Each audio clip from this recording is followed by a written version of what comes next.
Hello, everybody, and welcome to the latest edition of CIO Insight here on the Pulse Network at thepulsenetwork.com. My name is Butch Stearns, and if you are a newbie to this show, to this content, well, shame on you for not being here before, because this show is in some ways very niche-oriented, but in other ways helpful to anybody out there who does business. It's niche-oriented because it's geared specifically towards chief information officers and the latest that's going on in technology and the latest that can help you and shed some light on the myriad of issues that are facing your world and the people around you. It's generalized to me, and the two main reasons I'm excited to be hosting this show today are this. Number one, for me personally, I was wondering where I was going to find time in my day today to keep up with technology and all that's going on around me and help me. So that's for me. For you, I know you're going to learn some things out of today's show. Without further ado, I want to bring in the VP of Editorial at Ziff Davis and host of this show every week, Eric Lundquist. Well, Butch, we're honored to have you hosting the show here with us today. Build me up, because I can only go down from there. No, because you know we've talked a lot over the years about the sort of impact of technology on lots of things. You have this great sports reporting and editing background, and look at how technology has really started to continues to influence the whole sports world. We have and we have so much to get to in the show. We have the news of the week we're going to do with Ashley Daley. We have a guest in studio, a guest that's coming in on Skype. I want to ask you a general question to start though, Eric, and it's this. I have 3 teenage daughters. I learn as much from them as they learn from me with the way technology is nowadays. Yeah. But as someone that's in business and in charge of and working for Ziff Davis, what advice do you have to people that feel like, for example, with the latest with Google Plus? I don't even know what Google Plus is yet. Now they're making changes and I can't keep up with it all. Well, I'd go talk to your kids first, because they are keeping up with it. They feel, we feel we need to keep up with it because it's sort of important to business. Your kids need to keep up with it because that's how they, all their peers are part of it. I think what we try to do here is really look at where that technology crosses into the business world. What business is going to be able to use in that? And something like Google Plus, back at the Inbound Marketing Summit, which you hosted last week, I had Chris Brogan on talking about how business is going to use this. And it is, sorry folks, you just got to keep up with this stuff. It's changing so fast, but you really need to think of how you're going to incorporate it into your business, because that's what your business is going to become over the next year. And that's the interesting part, and the goal of this show, folks, is to talk about the changes in technology from a business perspective, how it helps you do business. And the best way to start that, as we do every week, is with our CIO Insight eWeek News of the Week. And who better to bring in than video editor extraordinaire, kind of the DNA of this show, if you will, but Ashley Daley. Hello, Ashley. How are you? Hey, guys. Good to see ya. How are you, Ashley? I am good. So in terms with keeping up with all this technology, we have a lot of headlines to keep up with this week. First of all, starting off that Google's chairman, Eric Schmidt, is in Washington, D.C. today. He's there to testify before a Senate panel about how Google produces its search results and whether it favors its own businesses, thwarts competition, and actually hurts consumers. The hearing began just a few minutes ago here at 2 o'clock and is one of several ongoing inquiries into Google's behavior, including a broad-reaching investigation by the Federal Trade Commission.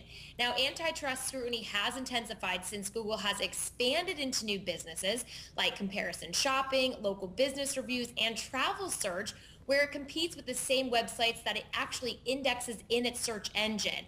Now, after Mr. Schmidt testifies today, 3 Google rivals will also be speaking. A few of those are Nextag, Yelp, and Expedia. Now, Schmidt is and has been defending his company by writing that Google's success is a product or a byproduct of its corporate ethos of putting consumer interests first. He says keeping up requires constant investment and innovation, and if Google fails in this effort, users can and will switch. The cost of going elsewhere is zero, and users can and do use other sources to find the information they want. He also pointed out, Eric, that Google has generated $64 billion in economic activity for small businesses. So there is a good debate going on out there. What are your thoughts on that? Well, it's huge. And I mean, the question is does Google get too big? And it's certainly big in the search area right now. And it is the cost of zero to switch, but people get very comfortable with that Google search engine. And clearly, one of Google's secret sauces has always been their their search algorithms. They don't want, it's like the secret formula to Coca-Cola. They don't want to let it out there. The question is, do they start to favor one result over another? They're going to say no, but they aren't really going to be able to explain exactly what you do. But on the other hand, and continuing, Ashley, just look at all the areas Google is getting into. There's Google, the Google phone, obviously. Google payment systems are going on right now. If you look at what Google Plus is, 90 days ago there was really not a big competitor to Facebook, and now there's a huge competitor to Facebook. So it can change really fast. I think Washington, it's a very high-profile hearing, so it's a great opportunity to get Eric Schmidt up there trying to answer some questions. But they are legitimately trying to say, okay, how big is this company going to get? Is there a monopolistic piece to it, and how do we try to understand it enough? I don't know if you slow it down, but at least understand it enough to make decisions. So Ashley, what the nuts and bolts out of this, they're having hearings now in Washington. As you just said, Eric, look at what Google's getting into. They're getting into things like travel. They're getting into things like comparison shopping, local business. All that is what America was built on. Expand to any industry that you really want. Where does this start to cross the line into antitrust laws, and where do these hearings go from here, Ashley?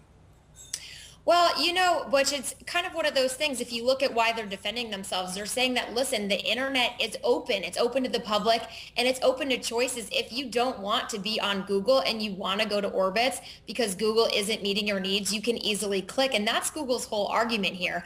But, again, if when you're searching for something and the only results that show up in that search are Google businesses that Google owns and Google makes money off of, that's where they're kind of drawing the line. But I don't know. I kind of agree with Google on this one. I mean, it is an open internet, and people have the freedom to click on whatever they want to click on. Or use Bing if you don't want to have Google searches come up, right? Well, they had their motto is, don't do evil, be good, I guess, and they're trying to continue that. But there really is a question that, the secret sauce, as I was saying, how these results come up, they need to be a little bit more transparent, I think, in that, because people are going to wonder, why is my company at the bottom of the search results and this Google company's at the top of the search results? And no one ever goes much beyond the top 3 search results. You just don't. All right, guys, we're gonna keep talking about Google in just a second, but I want to keep this going along here because we have a lot to get to today. Okay. A lot of stuff going on out there in the technology world, but Manta, they're an online community dedicated to small business, and they recently put out the first Manta Small Business Wellness Index, which is a quarterly index on the state of small business. Now, despite the recent economic turbulence and a survey that shows 61% of small business owners are not optimistic about the economic outlook, new data from this survey shows that 27% increase in new business activity in the second quarter of 2011 versus the same quarter last year. The index also shows that business activity is surging in many parts of the country. California tops the list as the state with the most activity in the second quarter, and Maine saw the biggest growth year over year.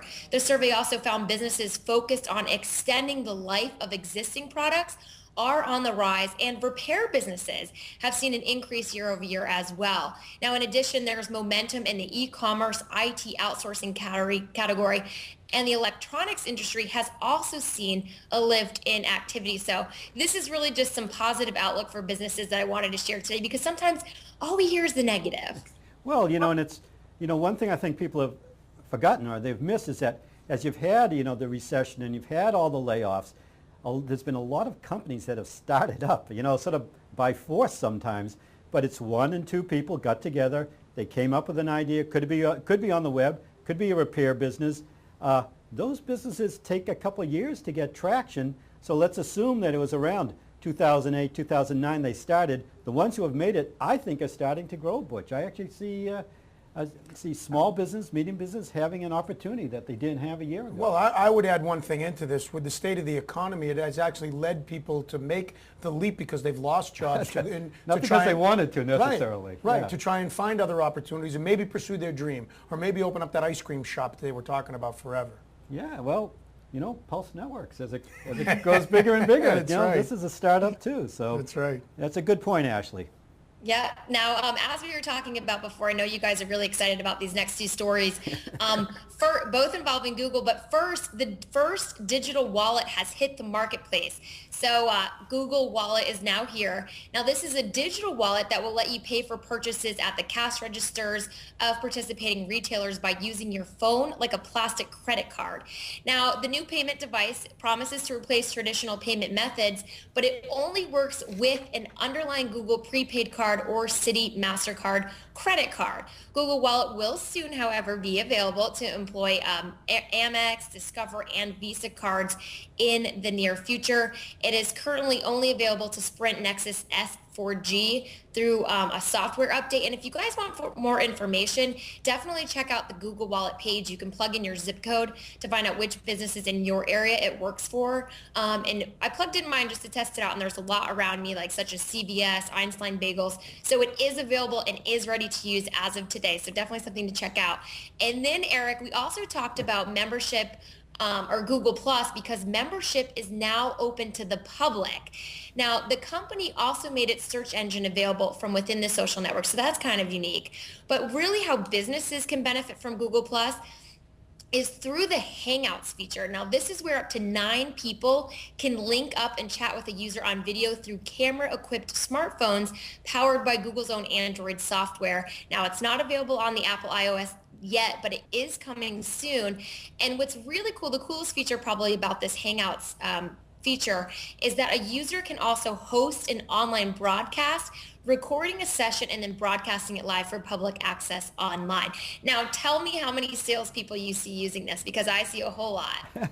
I see a whole lot. I know how many I can avoid sometimes of all those, but Google Plus, it's been in existence for 90 days. They've had 91 upgrades on it. It tells you a little bit something about the digital world where you can upgrade your product at a daily rate. Clearly, it's been a slap upside the head for Facebook, which now is just, sort of going backwards, trying to add all these features in to, I don't know if you were on Facebook today, Ashley. I bet you were. I But Yeah, the changes. the changes really just overwhelmed me. I said, I don't know how to use this stuff. It is. It's constant. The changes are constant, as you guys were talking about before. It's so hard to keep up. And I think there kind of comes a point where, all these updates are really just going to frustrate people. But on that same point, Facebook is continuing to add users. I think they're up to like 750 million now. So you kind of want to say, well, stop. Otherwise, we're going to not come on Facebook as often. But here they're still raising users. So who knows? Well, and you just mentioned the key point, and that's what this show is all about, Ashley, before you get to your final item in the news. That is for business.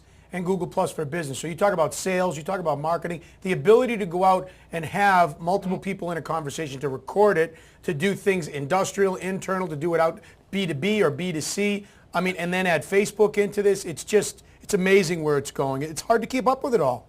Yeah. Well, the good thing about this too is that it's free. So businesses Right. can come to Google Plus as just a member, and then all these members can link up in a group and have a conversation. If you wanted to have a conference call with an office across the country, it's free. Just bring in your users via Google Plus, and you can use video through your smartphone. So it's a great tool. Now, the last thing I did want to cover is we want you guys to mark your calendars, because October 4th, it is slated that, or rumored, that Apple may be releasing their iPhone 5. According to a report from All Things D, Apple is planning on holding a big media event that day. No word yet on what it is, but we have a feeling it's going to be the iPhone 5. And Butch, we know that Ashley is our local Apple gal on this. She loves all things Apple. Well, I just get into the world. I mean, 2 years ago I bought an iPad when it first came out, and then I finally got an iPhone. Mine's a 3G iPhone, and I love it. So I'm not even going to get the 4G. I'm just going to jump right to the 5G. Oh, I Apple think iPhone. a lot of people are thinking about that. But it's amazing how much anticipation comes around these new products, and everyone's all over this one, Butch. It's like Christmas for you, October 4th, right, Ashley? It is. All right, Ash, great job. I'm not even going to go there, though. I'm okay. I'm okay with my 4. Great job as always. Use your sunscreen down south there. We're jealous. I will. Okay, Ashley, Daley, and our news of the week here on CIO Insight. Time for us to take a quick break. Eric Lundquist in studio. I'm Butch Stearns. This is CIO Insight. That was our eWeek news of the week. Coming up next, we're going to talk about the new role of the CMO. Our in-studio guest, Guy Currier, will talk about it with us right after this. The Pulse Network. It's what's next now.